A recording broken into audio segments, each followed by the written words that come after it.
Bismillahirrahmanirrahim. Assalamualaikum warahmatullahi wabarakatuh. Selamat pagi menjelang siang, teman-teman. Di sini perkenalkan, nama saya Wawan Hermawan dari kelas TI 23C5 dengan NIM 31231088. Di sini saya akan menjawab beberapa soal yang diajukan oleh dosen pengampu saya, yaitu Pak Agung Nugroho Skom Mkom.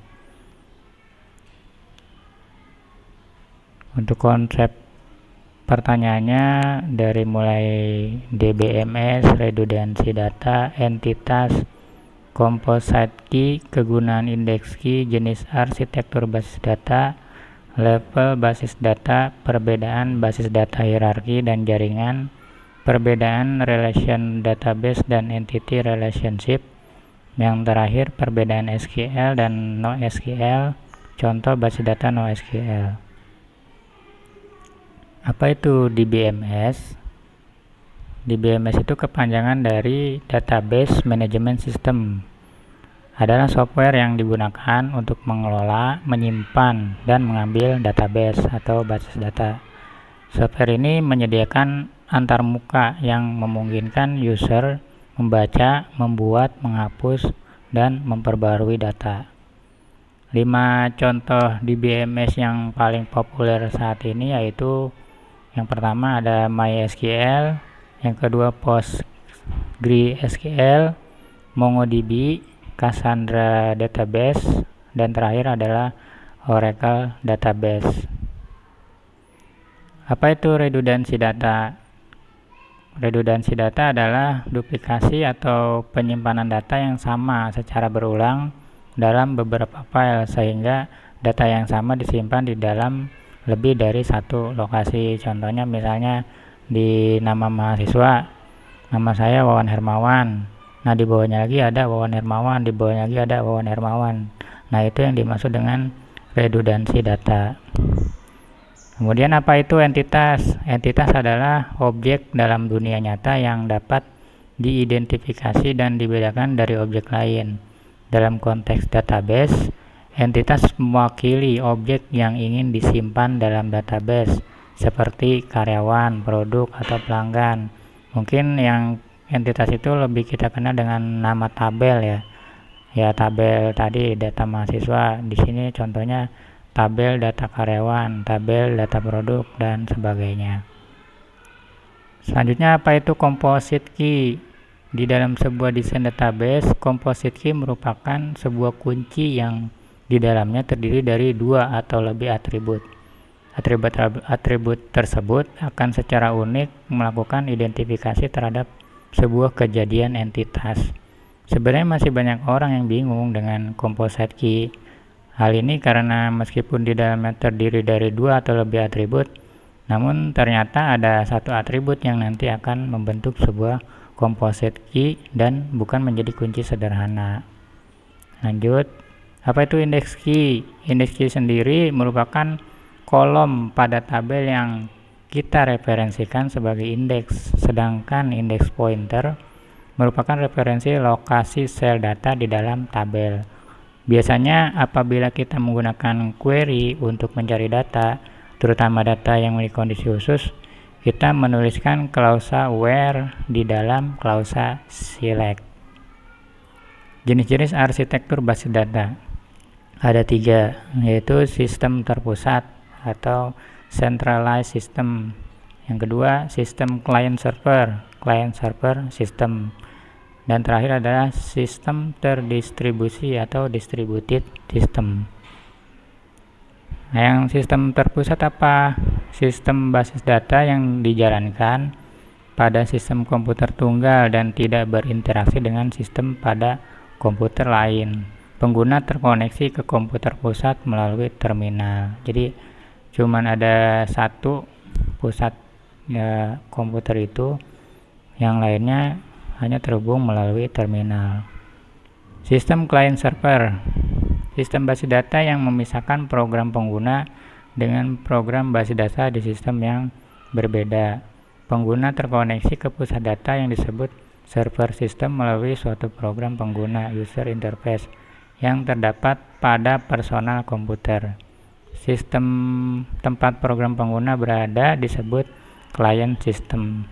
Nah, untuk yang client system ini ada yang disebut dengan server satunya itu. Nah, yang client itu bisa banyak PC, misalnya servernya satu PC, kliennya bisa banyak PC. Lanjut, sistem terdistribusi, yaitu sekumpulan data yang secara logis adalah milik satu sistem yang sama, tetapi secara fisik tersebar di beberapa tempat di jaringan. Base data disimpan di beberapa komputer. Komputer pada sistem terdistribusi berkomunikasi satu sama lain. Komputer pada sistem terdistribusi disebut sebagai site atau node.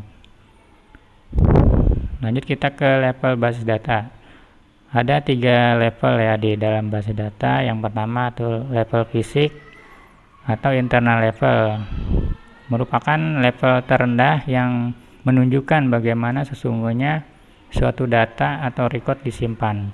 Pada level ini pemakai melihat data sebagai gabungan dari struktur datanya itu sendiri. Yang kedua yaitu level logic atau conceptual level, menjelaskan suatu data yang disimpan di dalam database dan hubungannya antara satu data dengan data lainnya. Dan yang terakhir yaitu level pandangan pemakai atau view level, merupakan level tertinggi, hanya menunjukkan sebagian dari base data sesuai dengan kebutuhan user. Contoh yang pandangan view level ini ya contohnya sekarang saya lihat di layar monitor. Perbedaan basis data hierarki dan jaringan. Nah, yang di sebelah kiri sudut pandang kalian itu model data hierarki, dan di sebelahnya yaitu contoh model data jaringan. Di sini ada sedikit perbedaan ya. Kalau untuk hierarki itu pusatnya satu ya, terus di bawahnya ada banyak anak-anaknya. Kalau yang model jaringan pusatnya ada 2 nih, tapi di bawahnya itu nyambung gitu. Kalau dianalogikan, kalau data hierarki itu seperti orang tua dan anak, tapi kalau yang data jaringan kayak orang tuanya double gitu, orang tua anaknya bisa punya 2 orang tua gitu. Lanjut. Nah, ini perbedaannya. Model hierarki atau biasa disebut model pohon ini menggunakan pola hubungan dengan istilah orang tua dan anak. Model jaringan dipresentasikan dengan sekumpulan record atau Pascal dan relasi antar data yang dipresentasikan oleh record dan line. Model ini menyerupai model hierarki. Terdapat pada suatu simpul anak bisa memiliki lebih dari satu orang tua. Model ini bisa menyatakan hubungan one to one ya, satu orang tua punya satu anak, one to many, satu orang tua punya banyak anak, maupun many to many, beberapa anak bisa mempunyai beberapa orang tua. Pada model jaringan, orang tua disebut pemilik dan anak disebut anggota. Lanjutnya relation perbedaan antara relation database dan entity relationship. Sini saya yang relation database dulu. Relation database adalah kumpulan titik data dengan hubungan yang telah ditentukan sebelumnya di antara titik tersebut. Jadi relasi database ini hanya sebatas kumpulan titiknya saja. Anda dapat menggabungkan beberapa tabel dalam basis data relasional untuk mendapatkan wawasan yang lebih dalam mengenai interkoneksi di antara titik data yang beragam. Sebagai contoh, tabel pelanggan memiliki kolom nama dan alamat dengan nilai baris John dan California. Demikian pula tabel produk memiliki kolom nama dan biaya dengan nilai baris sepatu dan 12 USD. Anda menggabungkan tabel pelanggan dengan tabel produk untuk mengidentifikasi produk populer yang lebih sering dibeli oleh pelanggan. Untuk entity relationship-nya adalah cara untuk menggambarkan hubungan antara entitas dalam database. Nah, kalau entity relational ini caranya, ya gambarannya. Caranya bagaimana ditulis tuh. Gambar kotak ini nyambung kemana kayak gitu. Ada 3 jenis hubungan yang umum digunakan, yang tadi sudah disinggung, one to one to many, dan many to many. Yang masalah model hierarki dan model jaringan. Kondisi one to one terjadi saat setiap entitas cuma mempunyai satu garis relasi saja dengan entitas lainnya. Jadi antar entitas hanya memiliki satu keterkaitan saja, bukan hubungan ganda. One to many terjadi ketika setiap entitas memiliki banyak hubungan dengan entitas lain, satu ke banyak. Dan terakhir, many to many terjadi ketika setiap entitas memiliki banyak hubungan dengan banyak entitas lain, banyak ke banyak. Untuk mempresentasikan hubungan ini digunakan simbol-simbol seperti lingkaran, garis lurus, dan tanda panah.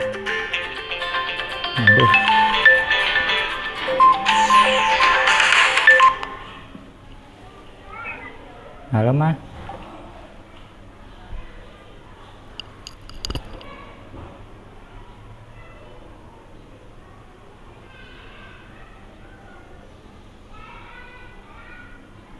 Nggak diedit.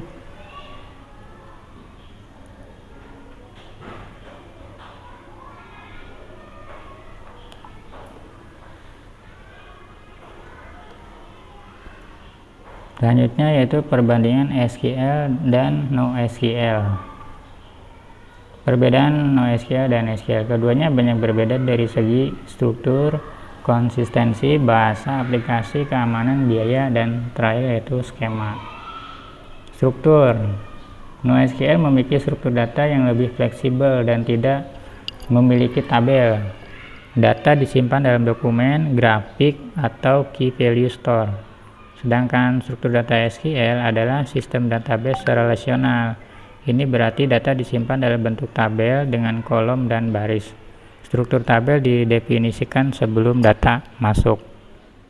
Konsistensi. NoSQL menggunakan model konsistensi base ya. Sistem ini memprioritaskan ketersediaan dan partisi pada sistem database. Konsistensi data SQL menggunakan model konsistensi ACID. Hal tersebut mengharuskan transaksi untuk mematuhi semua aturan dan mengizinkan rollback jika ada kesalahan. Selanjutnya bahasa. Perbedaan dari bahasa. NoSQL menggunakan bahasa yang bervariasi tergantung pada jenis NoSQL yang digunakan, sedangkan bahasa query SQL menggunakan bahasa query SQL standar untuk memanipulasi data. Aplikasi. NoSQL biasanya digunakan dalam aplikasi web yang memiliki kecepatan yang tinggi. Jadi banyak ditemukan pada situs web, media sosial, game, dan IoT. Pengguna SQL biasanya digunakan untuk aplikasi bisnis, keuangan, dan lain-lain, di mana mereka memerlukan integritas data yang tinggi dan transaksi yang kompleks. Keamanan juga merupakan salah satu perbedaan NoSQL versus SQL.